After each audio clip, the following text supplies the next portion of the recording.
第6章生活费。预定神奇物品，倒吊人阿尔杰怔了1秒才反应过来正义小姐在说什么。他思维的局限顿时被打开，感觉这件事情有了被利用的空间。从某种意义上来讲，世界委托的非凡特性已经算卖出去了。物品有确定的终点，我完全可以简化流程，让事情变得更轻松，更有利于我。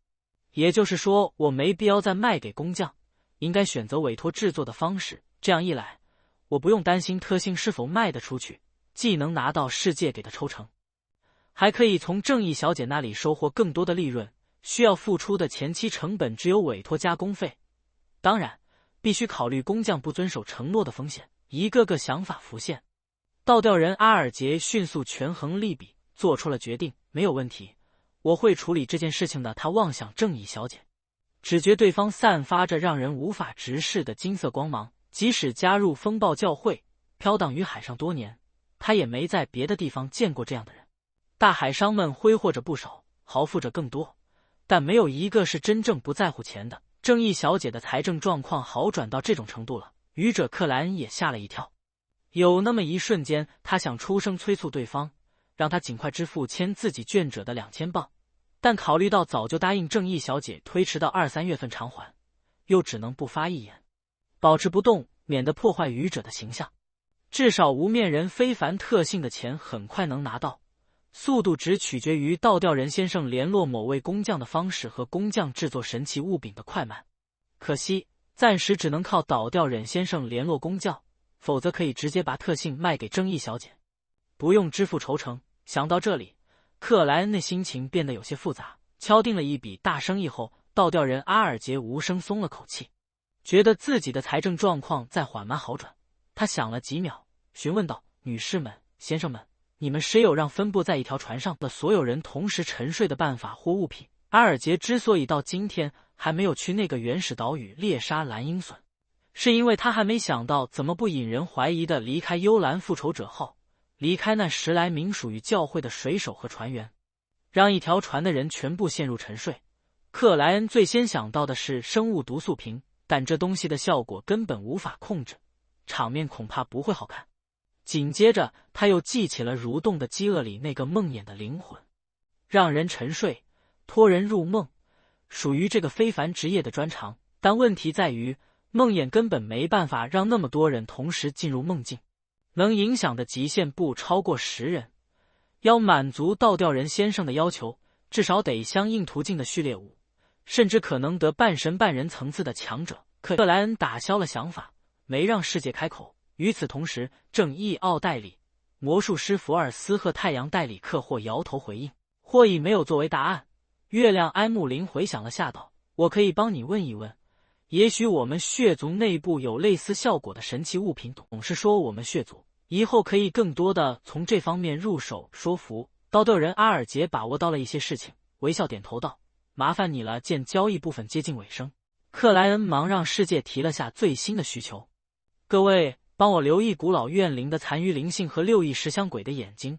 除此之外的辅助材料不是太难购买，他认为没必要通过塔罗会。”好的，太阳戴利克第一个回应，然后不好意思地补充道：“世界先生，您想要的去除非凡特性内精神污染的办法还需要等待一段时间，我应该很快就能晋升序列期。”说着，他又看向旁边：“刀吊人先生，我一回到白鹰城，就整理周围区域常见怪物的清单，欠别人的每一样东西，答应而未完成的每一个承诺，他都牢牢地记在心上，觉得睡觉都不顾安稳。”“没问题。”阴沉的世界不甚在意地说道。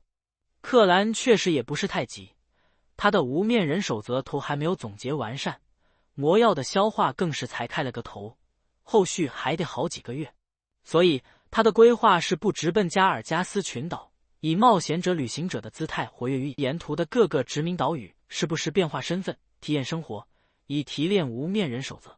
这个过程里，他将更加详细地打听美人鱼的事情，知道女神教会豢养有这种灵性生物，掌握着占卜家途径的高序列魔药配方后，克莱因总担心加尔加斯群岛哪里有针对每一位寻求晋升的无面人的陷阱。也就是说，克莱恩的花费2、3个月甚至更多的时间在苏尼亚海上旅行和冒险，这间隔长得足以让太阳拿到魔药配方，搜集其相应材料，晋升为序列期的太阳神官。随着交易部分的完结，塔罗会成员们进入自由交流的时间。正义奥黛丽没有辜负倒吊人的期待，刚先站起，徐提裙摆，对青铜长桌最上手行了一礼：“尊敬的愚者先生，我想知道贝克兰的大雾霾事件背后隐藏的真相。这纯粹是那些邪教徒为了让原初魔女苏醒和真实造物主降临导致的吗？埃德萨克王子为什么要选择与他们合作？根据您订立的等价交换原则，我需要付出什么才能获得相应的情报？我要是知道，现在事情已经彻底解决了。”经验丰富的克莱恩维持着悠闲的坐姿，轻笑一声道：“不需要，问题的根源还未被发现，但已有足够的线索。希望三大教会的人不要太愚蠢。问题的根源还未被发现，事情还没有得到彻底的解决。愚者先生让劝者给教会和军方留了一定的线索。”奥黛丽听得颇为震惊，但又觉得这在自己之前的忧虑和担心里并没有太过意外。谢谢您的解答，他真心诚意的再次行了一礼。贝克兰德还有危险，魔术师福尔斯顿时有点不安。等到正义小姐坐下，克莱恩操纵着世界，呵呵笑道：“刀吊人先生，我发现您说的那个巴伦了，涉及殖民岛屿多起奴隶逃脱案的巴伦。”刀吊人不太相信的反问了一句：“是的，棕红色皮肤，南大陆人种，贝克兰德口音，左边第3颗牙齿是假牙。”世界嘶哑着回答道：“应该是他。”倒吊人阿尔杰回忆了2秒道：“他在哪里？目前是什么身份？还有，世界先生，你想直接拿100磅现金，还是等价的物品？这是风暴教会的任务，购买线索是可以报销的行为，所以倒吊人毫无压力。当然是钱。”正为生活费发愁的愚者克莱恩操纵世界道：“100磅现金。”拔伦在贝克兰德，有人看见他和一位效忠于王室的军情9处人员碰头，具体是谁我不知道，因为对方戴着面具。效忠于王室的军情9处人员，倒吊人咀嚼着这段话语，忽然想到了正义小姐刚才的问题：埃德萨克王子为什么要与极光会魔女教派合作？这同样指向王室。2件案子是否可以合并？事情背后的真相涉及奴隶们的失踪。阿尔杰觉得自己隐约看到了些关键点。你真是一位渠道众多、消息灵通的人。那100磅现金将在明天支付。倒吊人阿尔杰表面沉静地感谢了一句，非世界笑了一声，转而望向太阳：“小家伙，知道古赫密斯语吗？”戴里克没做隐瞒，老实回答道：“我听说过赫密斯语，但白银城没有掌握这方面的知识。在第2季的时候，没有赫密斯语和古霍密斯语的区分，直到第4季不知什么年代，才对古赫密斯语有了相应的简化，使它更便于日常应用、教导和传播，但不再具备那么强烈、那么直接的仪式效果。也就是说，小太阳口中的赫密斯语等于古赫密斯语。白银城的历史里果然有赫密斯这个人。”克莱恩暗自点头道：“很可惜，本来想请你帮个忙。”这个时候，正义奥黛丽从他们的对话里想起了一件事情，来源于心理炼金会的事情。他本打算直接交流，可看了看新晋成员月亮先生，又觉得不是太了解对方，只好小幅度举了下手道：“尊敬的愚者先生，我有事情向您汇报。”克莱恩轻轻颔首，隔绝了其他人的感知能力。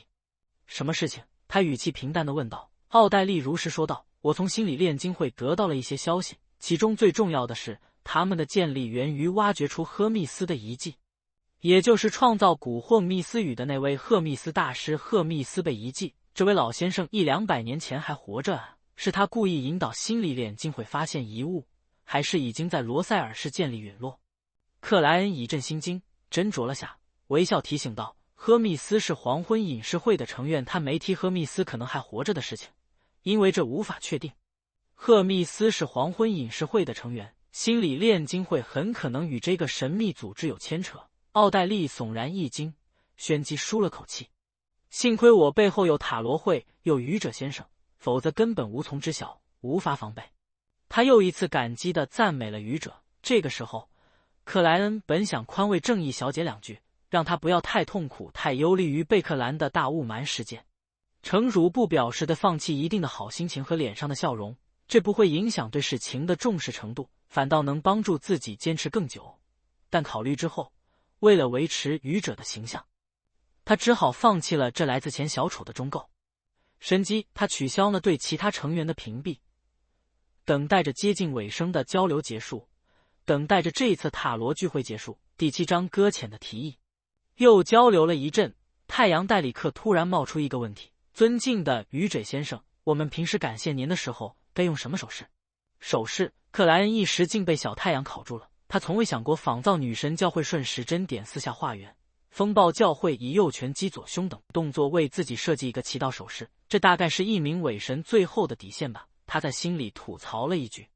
见愚者先生目光含笑却不言语，仿佛在等待自己等人发挥。正一奥黛丽顿时有了诸多灵感，并联想到了新的问题。他目光熠熠地环顾一圈道：诸位，我们是否也同时设计一个表明自己身份的隐蔽动作？我们塔罗会现在成员还不多，还不需要担心彼此出现于同一个场合，因种种理由变成敌对的双方，但将来却很难避免。我们需要一套特别的暗号，以分辨谁是朋友谁是敌人。这个我有想法。克莱恩以下记起了上辈子知道的那些秘密手势，比如揣手里。他刚要操纵世界提出建议，倒吊人却开口了：噗！正义小姐，我并不认为这是一个好主意。和其他隐秘组织相比，我们塔罗会最显著的特点之一是成员互相之间不认识。即使我举个最极端的例子，即使我们有一位成员被逮捕、被拷问，也不会影响到其他人，除非有谁能对抗愚者先生，直接进入这里，而这显然是不可能的。一旦有了整套的暗号和密码，叛徒的出卖就能让敌对势力借助这些方式将我们一个一个的调出来。你们迫切的想向别人炫耀自己塔罗会成员的身份。奥黛丽短暂无法反驳，只能嗫嚅着说道：可是你担忧的情况也有道理，但这可以靠每周固定的交流、提前设计的临时手势、向愚者先生祈求等办法来规避倒吊人阿尔杰考虑到对方即将提供自己大量的金棒，以其逐渐和煦。正依奥黛丽有所明悟地反问道：最简单的例子就是在周一的塔罗聚会上，提前了解到与某位成员碰面甚至发生冲突的可能，于是设计一套临时的手势以表明彼此的身份，等事情过去，立刻将那套手势废除。如果遇到突发情况，来不及沟通，又有些怀疑，可以找机会向愚者先生祈求，确认是否有别的成员参与。大致是这样。阿尔杰无声吐了口气。这个时候，太阳戴里克也恍然道：抱歉，我问了一个愚蠢的问题。愚者先生从来没提过在感谢他时用什么手势，就是担心我们暴露他，当即又妄想情同长桌最上手。您的意愿就是我们的道路，我刚想好一个特别的手势。克莱恩轻笑一声道：不错。他的视线移向别的成员，平和没有波澜地说道：今天的聚会就到这里，遵从您的意愿，月亮之外的所有成员同时起身。埃姆林愣了一秒，才慌忙站起，学着其他成员行礼。他眼前当即浮现出深红色的光芒，身体有轻微的下坠感。紧接着，他的视线恢复正常，看见了房间内大大小小的人偶。直到这个时候，埃姆林怀特才冷静下来，回味及自己参加的第一次塔罗聚会。除了愚者先生，其他成员的实力不会太强。难道都是像我一样，基于种种理由被挑中？我背后有10组，他们背后又有谁？真可笑！我最开始竟然以为太阳是半神级的强者，刚摆脱一位天使的追杀，谁知道他才序列8，正谋求晋升序列7。一个不懂礼貌的小孩，肯定还没有成年。不过他提到的白银城和一直循环的经历都很古怪，我得找机会询问尼拜斯大人，不，先询问卡西米以及我的父亲母亲，看他们是否知道白银城。白银城的历史文献竟然敢篡改我们血族的事迹。正义小姐是贝克兰队人，很有钱很有钱，是哪位大银行家的女儿，或者大贵族的子嗣，也许她本身就是银行家爵位贵族。魔术师小姐看我的眼神很奇怪，一定是仰慕高贵的血族。她说的话不多，没怎么透露自身的信息。是个安静的女孩。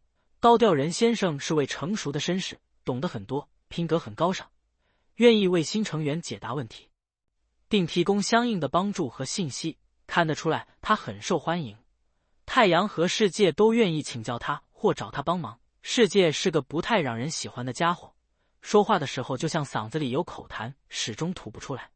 培养的人，我都不屑于喝他的血液，有股肮脏的味道。他很孤僻，很善于隐藏自身的情绪，并且轻松就能拿出序列6的非凡者特性，并承诺2个月内提供一位心理医生的非凡特性，很厉害。种种细节闪过，黑姆林发现塔罗会简单又不简单，而愚者先生并没有过多的插手聚会的进展。他似乎只对所谓的罗塞尔日记感兴趣，但他愿意为成员们提供神迹般的便利。想到这里，连姆林不自觉有些骄傲于月亮这个身份。环视房间内的人偶一圈，他回忆起了自己的问题：4000到5000磅的遗物，短时间内成为男爵的希望，真是让我为难了。这个瞬间，安姆林虽然还没有做出最后的决定，但却感觉房间变得更加阴沉，感觉自己已背负起沉重的债务。灰雾之上，古老宫殿内，克莱恩用右手的拇指和中指分别按住一侧太阳穴，轻轻揉了2下。寂静无声的环境里，他很快就坐直身体，让一枚小型徽章从杂物堆中飞出，落到面前的青铜长桌上。那枚徽章只得眼珠大小，表面是象征命运与隐匿的符号，正是克莱恩当初从莱尔乌斯身上搜出的遗物。它的背后会刻着持有此物即可加入的古赫密斯铭文，并提供了相应的聚会信息。1350年1月4日傍晚8点，巴布尔河谷。克莱恩现在需要考虑的问题就是明晚是否要拿着这枚徽章去巴布尔河谷碰运气。坦白的讲，他的内心是倾向于不去的，哪怕已经晋升无面人，能做相当完美的伪装，他也不太想冒险，因为他对那个聚会没有任何了解。魔术师不做无准备的表演。特莱恩低语一句，掏出枚金币，夹于2指之间。他用另外一只手拿起那枚徽章，低声自语道：“参加巴布尔河谷内的聚会有风险。”连续几遍后，他铮了一声，弹出了金币。金币翻滚下落，竖直地立在了他的掌心，这表明占卜失败。果然，克莱恩对此并不意外，这不是前置信息不足的问题，而是根本就没有。他沉默地坐在那里，只有金币在指缝间翻来滚去。最终，克莱恩战胜了好奇心和冒险精神，决定不去。但这不表明我不能掺和这件事情。明晚8点，他勾了嘴角，微微一笑，返回了现实世界。1月4日上午10点35分，克莱恩站在桃花心木制成的桌子前，拿起了一叠钞票。这叠钞票有5张10磅面额的，有10张5磅面额的，总计100磅。正是倒吊人刚刚通过献祭方式支付的报酬。这15张金棒让克莱恩的钱夹丰满了不少，他终于能安心的去购买船票了。放好钱夹，他又拿起桌上那个薄薄的人皮手套，将它戴到了左手。蠕动的饥饿一大特点是未使用时本身有伪装效果，不会被大部分非凡手段检测出来，所以克莱恩能让他在原本的样子、各种颜色的手套、伪装的皮肤间切换。这一次他选择的是黑色手套，为此克莱恩还专门准备了单独的右侧黑手套。紧接着他将棕色的生物毒素瓶放入铁盒，以灵性直墙封锁，塞进了衣物内侧口袋里。至于太阳胸针，只要佩戴，只要随身携带，都会制造出炎热夏季般的感受。克莱恩不得不将它放入铁质卷烟盒，藏到了皮箱的底层。9枚进化子弹，15枚猎魔子弹，3枚驱邪子弹。克莱恩拿出左轮手枪和放子弹的盒子，边默数边装填。啪！他合拢战轮，将手枪放入了腋下枪袋，然后穿上黑色内置大衣，戴好半高丝绸帽子，提起手杖和皮箱，走出了旅馆房间门。除了全黑之眼等无法使用的物品还在灰雾之上，他做到了全副武装。常坐马车，克莱恩抵达了位于白玫瑰区的普利兹港票务公司。这个公司位于一座颇为陈旧的3层小楼内，门口挂着贴有通告的木牌。克莱恩走了过去，驻足于那里，随意瞄了一眼。注意事项： 1. 遵守秩序，严格排队。 2. 不得随地大小便，不得随地吐痰。 3. 有争执请找大厅的守卫。 4. 不能在任何一个房间内开狼鱼罐头。狼鱼罐头，这是什么？克莱恩挑了下眉头。第8章潜水手的忠告。普利兹港票务公司的大厅相当宽敞，有足足7个售票窗口，但每个窗口前都已排了10几20个人。克莱恩瞄了一眼，未直接去人数相对较少的那列，而是往右跨了2步。来到笔直竖立的一块棕色木板前，木板之上贴着连续的白纸，将最近1周的客船信息全部公布了出来，包括目的地、所经港口、不同舱位的价格等。克莱恩还未来得及细看，就有工作人员过来，在其中一行的2等舱位置画了个红圈，标记了一个单词：已售罄，很抢手啊。克莱恩小声感慨了一句：当然，普利兹港是王国最大的港口，数不清的人通过这里去南大陆和那些殖民岛屿寻找机会。一位站在木板旁边的中年男子略显浮夸地回应道，他戴着黑色软帽，穿黑白格类警察制服，但没有肩章，只在胸口挂了块海鸥徽章，这与普利斯港票务公司的标识一模一样。这位中年男子的脸庞、双手以及所有裸露在外的皮肤都呈古铜色，颇为粗糙，像是常年经受着海风的吹拂和太阳的暴晒，以至于给人严厉渗入了皱纹的感觉。由争执找大厅的守卫，这应该就是守卫了。克莱恩想起了门口的注意事项，并未介意对方主动搭话，微笑说道：你对这个港口似乎很了解。听到这个问题，那中年男子相当得意地回答道：我曾经是王国海军的水手，他们的驻基地就在普利兹港的橡树岛。我服役了15年，在这里在海上度过了一段漫长的时光。如果不是东拜朗的战争摧毁了我的健康，我还能再做10年水手。我对这个港口的了解就像我对我妻子的身体一样，有点文化，有些粗俗。克莱恩本着打探海上消息的心思，随意闲聊道：退役之后你就到这里做守卫了？不，我被塞进一个夜间学校足足2年，又做学生，又当看门人，风暴在上。你能想象我这个年纪的人和一帮几岁10几岁的小孩一起朗读的场景吗？而且他们认识和记住单词的速度都比我快。守卫露出不堪回首的表情，说着，他拍了拍大腿外侧，叹息道：可惜，每一到时冷的天气，我的膝盖就受不了。否则我还会兼职做夜间学校的老师，那些小孩会让你感觉自己变得年轻。不过我不否认我是为了赚更多的钱。当你有一个妻子和4个小孩的时候，就必须认识到你得支撑起家庭。先生，你话有点多，这也许就是票务公司雇佣你当守卫的原因。克莱恩没去接对方的话题，笑笑道：我刚才看了门口的注意事项，发现这里不准开鲮鱼罐头。坦白的讲，我从未听过这种东西。守卫的表情忽然变得复杂，他捏了捏鼻子道：那是流行于福萨克东岸、加尔加斯群岛等地方的食品，是用盐腌制的鲮鱼，但保留着血水气味非常刺激，又污臭又恶心，原来是一种黑暗料理。克莱恩哈哈笑道：但我想没谁会在排队买票的时候特意吃罐头吧？不，你不明白那种感受，也许有一天你能体会到守卫一脸后怕的表情。曾经有个北方的野蛮人来这里买票，但前面已经排了很多人，将大厅塞得就像装满鱼的木桶。他很着急，于是他打开了鲮鱼罐头。不到10秒，整个大厅就只剩下他和少数几个家伙。这是生化武器啊，生物毒素瓶的普通版。克莱恩好笑道：最终他顺利买到了票，而外面多了新的注意事项。结果并不像他预料的那样，负责售票的女士或先生也投出去了。你知道的，野蛮人的脑子比卷毛狒狒还差。守卫啧笑道：我还是水手那会。海上曾经有这么一个传闻，一群海盗控制了一艘来自劳斯的商船，那是福萨克东岸的一座城市。总之，那些海盗迫切地打开了自己的战利品，谁知那是一个个装满腌鲮鱼的木头。结果你能想象结果吗？他们晕了，呕吐了，失去了战斗力，成为了船员们的赏金。不错的故事。克莱恩忍着没发出笑声，他将目光重新投向木板上的纸张，寻找起1月5日的船只信息。作为一名专业人士，他事前占卜过这中内适宜出航的日期，一个5号，一个8号。而在5号前往罗斯德群岛的客船里，最契合他的是圣福尔安号和白玛瑙号，都还有票，价格也差不多，3等舱4磅，2等舱10磅，1等舱35磅。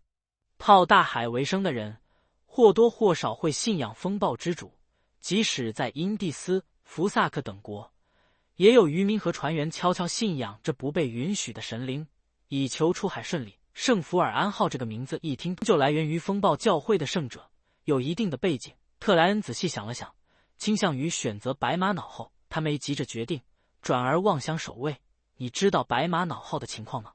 守卫顿时露出了笑容：“先生，你的眼光不错。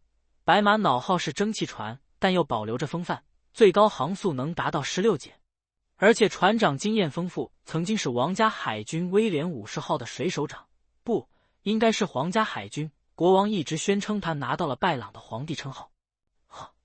在皇家海军里，普通人再怎么出色，再怎么优秀，也顶多能成为水手长，无法担任军官，除非你能让你的长官满意，不管用什么方式，任何方式，只有这样，你才能被推荐去普利兹海军学院，成为预备役的军官。爱尔兰就是这样被逼着离开海军，加入了白马脑后，一步步成为船长。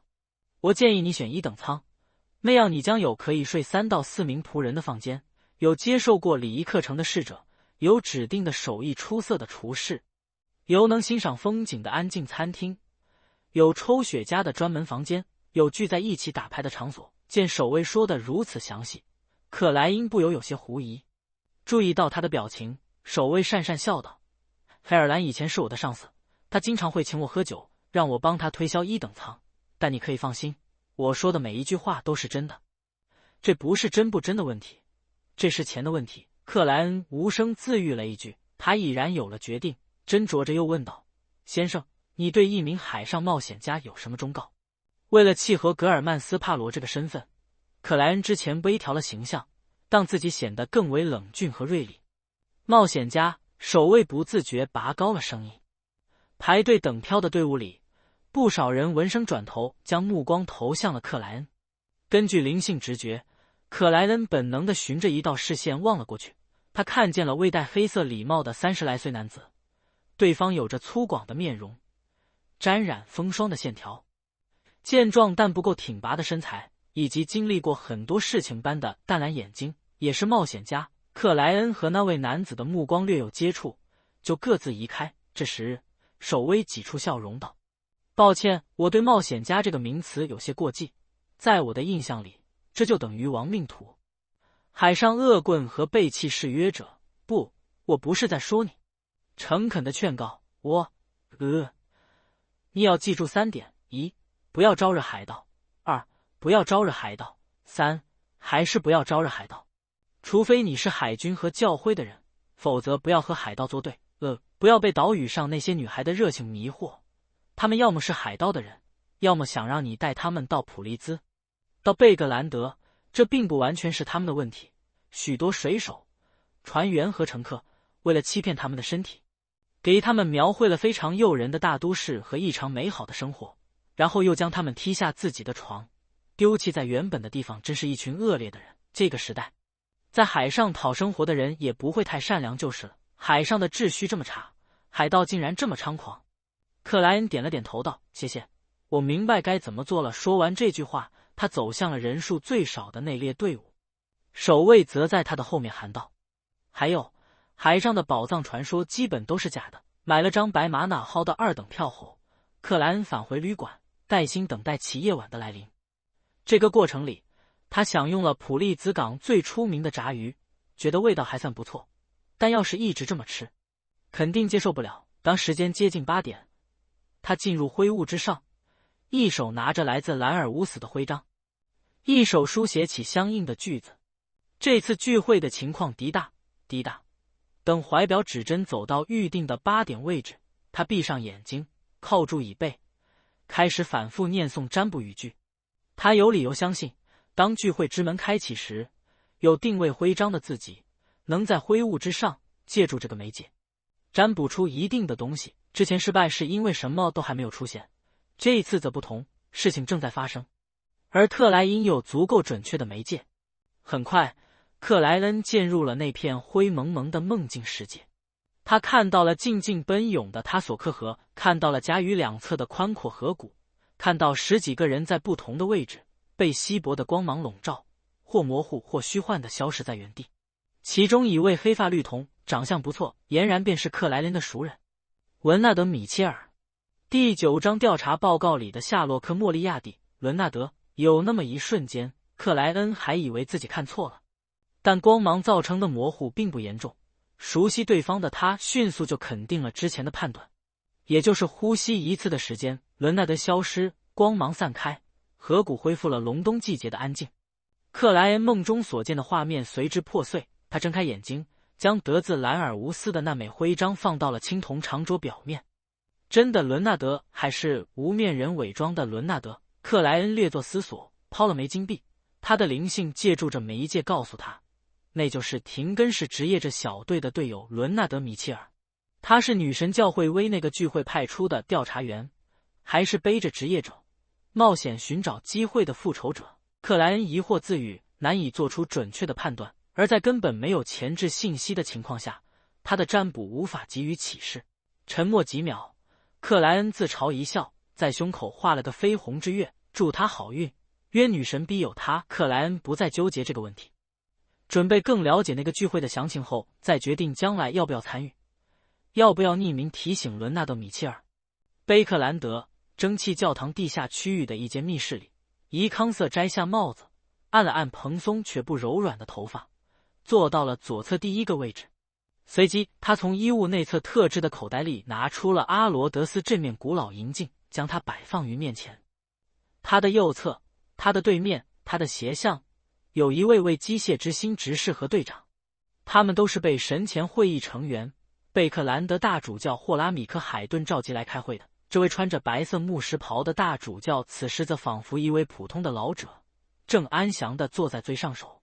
见人员到齐，他环顾一圈，温和说道：“从伊康瑟开始，按照顺序讲一讲这几天的调查情况。”伊康瑟·伯纳德扒拉了下头发，边翻动厚厚的文件，边语言简洁地汇报道：“大主教阁下，我们负责的是夏洛克·莫里亚蒂部分，经过详细的调查和对应非凡手段的辅助，我们确认他是被动卷入这件事情的。在此之前，没有任何证据表明他已经知晓埃德萨克王子的问题。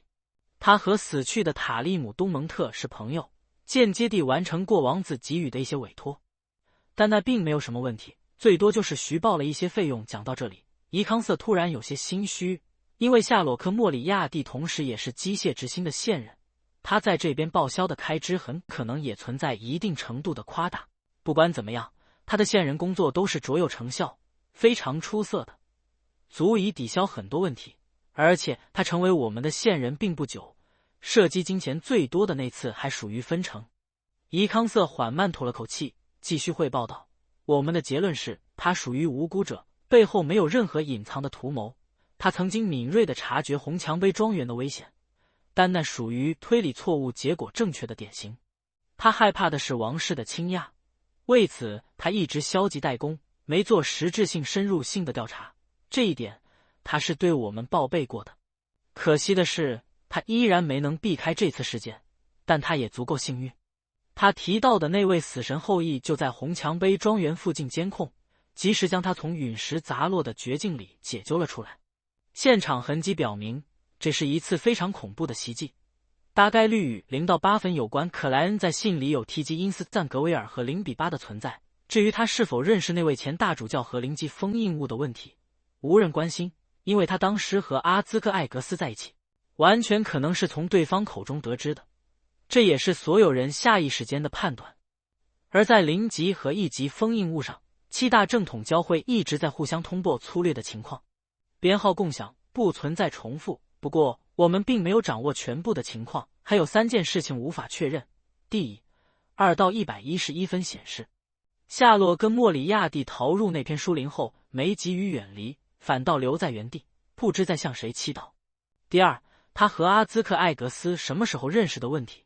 第3，他怎么从那个地下遗迹逃出来的问题。以他的实力，应该办不懂。而这个过程中，他甚至还破坏了极光会的降临仪式。伊康瑟最后总结道：“2111指的是阿罗德斯正面魔镜。”霍拉米克静静听完，自言自语般笑道：“虚报费用。”他旋即清了清喉咙。不管怎么样，夏罗克·莫里亚蒂都是贝克兰德的英雄。如果没有他的及时阻止，如果他在那一刻感到害怕，选择逃走，我们之中的大多数人都活不到现在。而且佩表现出了对神的信仰，对我们的友善。只要他没有太大的问题，一些小的缺点、小的秘密，我们都可以当作不知道。主教阁下，这正是我们的想法。伊康瑟松了口气道：“我猜测，他在树林内的祈祷，包括吹铜烧的仪式，都是联络阿兹克艾格斯的方法，但效果不一样，速度不一样。那样危急的处境下，他能做的唯一事情只有自救。这一点，我们是从事情后续的进程推断出来的。除了自救，也可以写一述另一位机械之星只是调侃了一句。旋即汇报起自己负责的环节，我们还是没能找到夏罗克·莫里亚蒂描述的那个地下遗迹，即使借助2到111分也不行。而王室高序列强者当天的行踪，我们暂时无法掌握。可以确认，黑夜教会最早收到情报，这来源于霍尔伯爵的一个特殊渠道，具体情况不详。极光会在贝克兰德的势力被我们或职业者、代罚者联手清除了绝大部分，但我怀疑他们还有隐藏的力量。事件发生时，夏洛克·莫里亚蒂提到的柯利斯正前往贝克兰德，可在此之后就没人见过他了。根据夏洛克·莫里亚蒂的说法，他是关键人物，并被改名为特利斯奇克。无法弄清楚黑夜教会是用什么方式抓获绝望母女和管家芬克尔的。占卜的结果告诉我，他们还活着，但已不自由。一位位执事和队长相继汇报了自身的调查结果。霍拉米各半闭着眼睛，似乎在思考什么。房间内安静了10几秒后，他睁开眼睛，语速不快不慢地说道：“全力寻找特利斯奇克。如果他还活着，将占卜无法得到有效启示的问题汇总起来交给我。教会有圣者擅长这方面的事情，虽然不一定比2到111分有效。对王室高序列强者的监控和调查可以放到牌桌之上，不需要太担心。他们一直知道我们在做这些事情，这同样也是一个警告。对地下遗迹的排查继续，并通报给黑夜和风暴教会。伊康瑟，你向2到111分提问，询问夏罗克·莫里亚蒂是怎么逃出遗迹，以及什么时候认识阿兹克艾格斯的。看了看大主教，又望了望同僚们。伊康瑟一咬牙齿道：“是。”大主教阁下，他悲哀地认为自己的传说即将从负责的几支机械之星小队扩散至整个贝克兰德的蒸汽教会非凡者。熟练的流程后，他开口说道：“尊敬的阿罗德斯，我的问题是，夏洛克·莫里亚蒂什么时候认识阿兹克艾格斯的？”两则仿佛长了眼睛的银镜之上忽有水光浮动，迅速形成一幅画面。夏洛克·莫里亚蒂站在一个房间内，看着一只腹部腐烂的老鼠爬墙钻洞。身后则是老科勒和廉价旅馆的老板，他是在完成阿兹克艾格斯悬赏任务时与对方认识的。那个任务由军情9处颁布，来源于巧合般的冲突。伊康瑟解读这画面的内容，说完，他选择了对等回答，然后屏住呼吸，等待阿罗德斯给出刺穿灵魂的问题。没有意外，他看见了鲜红的单词。你知道全力讨好一个人，却被他丢弃在原地的心情吗？这个问题不够犀利啊，不像阿罗德斯平时的风格。伊康瑟突然觉得镜面上的鲜血单词缺乏往常的惊悚感，不顾血淋，显得有气无力。他顾不得去想为什么，当即开口回答：“知道。”祝贺你，答对了。银镜表面出现了新的单词，颜色泛白。1月5日上午9点，脖子上缠了条灰色围巾的克莱恩提着皮箱和手杖，抵达了玫瑰码头。白马脑号停泊在那里。相对人类而言异常庞大，据说能搭乘数百位船客。它有着属于这个时代的浓郁特色，烟囱与风分并立，两侧船舷各有12门火炮机相应的炮位，这是防备海盗和同行的必须。在船长爱尔兰塔格的安排下，被挑选出的精壮水手和船员在舷体口一字排开，有的甚至还故意露出合法的左轮、步枪和配头，这让陆续登船的客人们多了不少安全感。对接下来长达9天的旅程不再畏惧。克莱恩立在下方，抬头望了一眼，与起伏的蔚蓝海水里走上了舷梯。旅行开始了，迈步间他默默感叹了一句：“第10章冒险家。”刚踏上甲板，还未来得及进入船舱，克莱恩就用眼角余光看见一道身影从人群里穿过，走向自己。他表面漫不经心，内在却暗藏警惕的侧头望了过去，发现是位戴半高黑礼帽、着同色长风衣的30来岁男子。对方拥有风霜打磨出的脸孔，粗犷但极有男人味，淡蓝的眼眸不含笑意，仿佛沉淀着诸多往事，有点眼熟。对了，昨天在票务公司遇到的那个家伙，似乎同样也是冒险家。身在1月份的海上，竟然穿的是风衣，很强壮吗？克莱恩边一派轻松地提起手杖往斜下虚点，边微笑开口道：“上午好，我们又见面了。”他就像在招呼一位老朋友，那个粗犷的男人却没感觉意外，停了下来，略显内敛地点头道：“克利维斯，前冒险家，活计，你是同行。我以为你昨天就知道了。”格尔曼斯帕罗克莱恩含笑回应道。他并未将手杖交给左长，因为不打算与对方握手。看得出来，克里维斯沉默了2秒，道：“冒险家并不是一个美好的职业。我已经转行成为保镖，这次是跟随我雇主一家去罗斯德群岛的首府。”他半转身体，指了指甲板另一个位置。克莱恩循迹望去，看见了聚在一起的近10个人，为首者是位中年发福的绅士，脸颊红润，眼睛有神，双排扣长礼服上能看见怀表的金链和镶嵌宝石的领针。他的身旁有位戴宽边圆帽的女士，她的脸孔被垂下的深蓝色细纱完全遮住，身材保持的还算不错。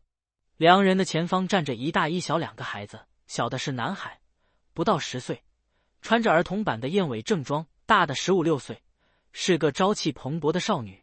她长相不算特别出众，但一双褐眸颇为灵动。淡淡的雀斑和蓬松折起的裙摆则为她添加了几分俏皮。他们旁边围绕着提行李箱、拿各种物品的3个人，一男2女，皆做仆人打扮。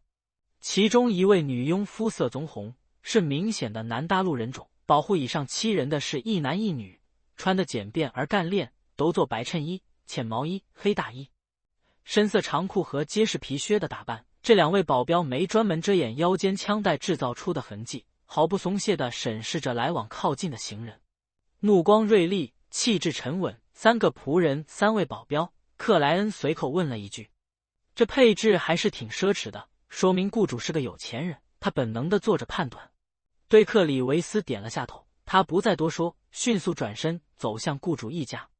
克莱恩愣在了那里，不知道对方专门过来打声招呼代表什么。回忆了下上辈子看过的小说、电影和电视剧，他渐渐明白了克里维斯潜藏的意思。他对我，或者说自称冒险家且看起来不太好惹的人有点警惕，于是提前介绍自己，调明身份和要做的事情，让我不要打他雇主一家的主意。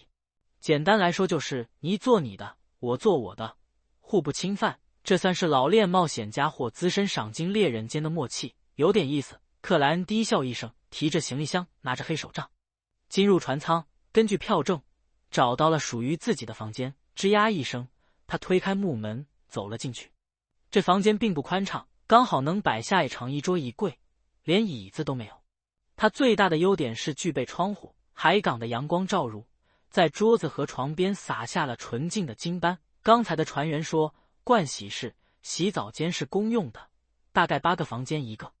如果太着急，可以提供木质的马桶，但必须支付清洗费用，一次3便士。不得不感谢的是，白玛瑙号经过改造，铺设了许多金属管道，且有锅炉在燃烧，有热水供应，提供了相对便捷的生活方式，否则旅行不会是什么愉快的事情。克莱恩无声感慨了几句，他迅速拿出必须的物品，摆在桌子上，便于日常取用。收拾完毕，他坐到不高的床沿，听着悠长的汽笛声呜呜作响，感受着里面蕴藏的那种来自蒸汽与机械的力量。船只开始航行，克莱恩看了会窗外的海景，就逐渐收回思绪，开始考虑接下来最重要的一件事情，那就是该怎么扮演无面人的问题。在面对真实造物主降临仪式和强大的 A 先生时，放弃逃跑尝试破坏的决定让他的魔药有消化一点。基于这样的反馈，他对无面人的扮演有了些新认识，可以假扮成任何人，但只能是自己。这是密偶大师罗萨哥被要求记住的守则。我最初以为自己就是指原本的身份，可现在看来这不够完善。什么是自己，必须真切地弄明白。克莱恩身体前倾，沐浴着阳光，仿佛一尊在思考的雕像。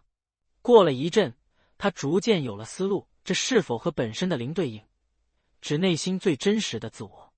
哪怕在地球时，钟明瑞也是有很多伪装的，以此形成了社交意义上的人格面具。从某种意义上来说，这有很大的虚假成分。当我变成其他人的样子，顶替掉他们的身份，为了不被发现，也得做人际关系上的伪装，等于戴了不同的人格面具。等所有的人格面具被取下，不再有任何残余，无面人最终看见的会是什么样的自己？这就是那条守则里自己的深层次意思。当我直面内心的想法，战胜恐惧，不因社交意义上的理由挑战不可能时，就真正做回了自己，有待探索和验证。想到这里，克莱恩换了个姿势，以求坐得更加舒服。回味之前种种，他又发现了一个扮演的问题。在地下遗迹时，我曾经伪装成因斯赞格威尔，顺利逃出了困境。可为什么完全没有魔药出现消化迹象的感觉？这是否说明，要想消化无面人魔药，这种浅层次的伪装是不够的？这更接近于非凡能力的应用，而不是扮演。能推动魔药消化的扮演是深层次的伪装，是真真正正的代替一个人，成为社交意义上的他。等他的亲属朋友长时间都无法发现时，才表明伪装成功。这么说来，我感觉自己与无面人魔药契合，是因为之前成功的伪装了克莱恩·莫雷蒂。无面人守则第1条，可以假扮任何人，但只能是自己。第2条，进行瞒过所有人的深层次伪装。可是顶替一个人，成为社交意义上的他，仅是想象就很邪恶。难道要找那种死在异国他乡，但有心愿未完成的？克莱恩沉淀向莫名恐惧的情绪，初步拟定了一个尝试方向。序列越高越不好扮演了。他叹了口气，掏出怀表，淡开看了下时间，见午餐还早，房间又太过窄小，颇为拘束。他决定去甲板上走一走，吹吹海风，欣赏景色。经过刚起航那1小时的热烈，甲板上的人已不算多。克莱恩沿着船舷走着走着，就到了有大块阴影的僻静地带。今天阳光很好，很温暖，除了风比较大，得小心帽子，没什么缺点。他按了按头顶的半高笠帽，悠闲地审视船舱，聆听里面隐约传出的音乐声。忽然他看见前冒险家克里维斯在角落里忙碌，面前似乎摆着一根3棱刺、一把匕首和一把短刀。克里维斯有所察觉，抬头望向他，很有风霜感，不苟言笑地说道：“都是老伙计，你经常保养他们。”说到这里，他补了一句：“船舱里有小孩。”理解。克莱恩笑笑回应道。克里维斯埋下脑袋，继续忙碌，壮斯随口地问道：“你似乎没带这些东西。”“我习惯用紧跟时代潮流的武器。”克莱恩隐晦地说道。“而且我也经常做保养。”克里维斯沉默地举起匕首，迎着阳光看了一眼，自言自语般说道：“在海上仅靠枪是不够的，海盗会登船，会有很多人，你打完了子弹，就不会再有装填的机会。这些火机虽然已不是时代的潮流，但却足够有用，很专业嘛，不愧是前冒险家。”克莱恩靠住船舷，半开玩笑地说道：“如果真有海盗登船，我大概率会选择不反抗。”克里维斯侧头凝望了他足足3秒，才收回视线，然后边收拾物品边低沉说道：“看来你并不需要提醒，你已经明白了海上的规则。行走大地的赏金猎人往往做不了海上的冒险家。”他动作熟练地把匕首、短刀、3棱刺等武器藏入了遗物箱，看得克莱恩眼花缭乱。“谢谢。”克莱恩笑着点了下头。克里维斯没再啰嗦，转身返回了船舱，只留下一个宽阔深沉的背影。克莱恩勾了嘴角，摇了摇头，将目光投向了船舷之外。蓝色的波浪轻轻起伏，一条条银摆的飞鱼时而跃出水面，翱翔于半空。这种鱼能飞能游，被渔民和水手认为是风暴之主的眷属，即使打捞上来也会放回海里。克莱恩悠闲地欣赏着阳光下的海平面，以及海平面上的一条条飞鱼，脑海内难以遏制地闪过了一个想法：不知道他们的肉质怎么样。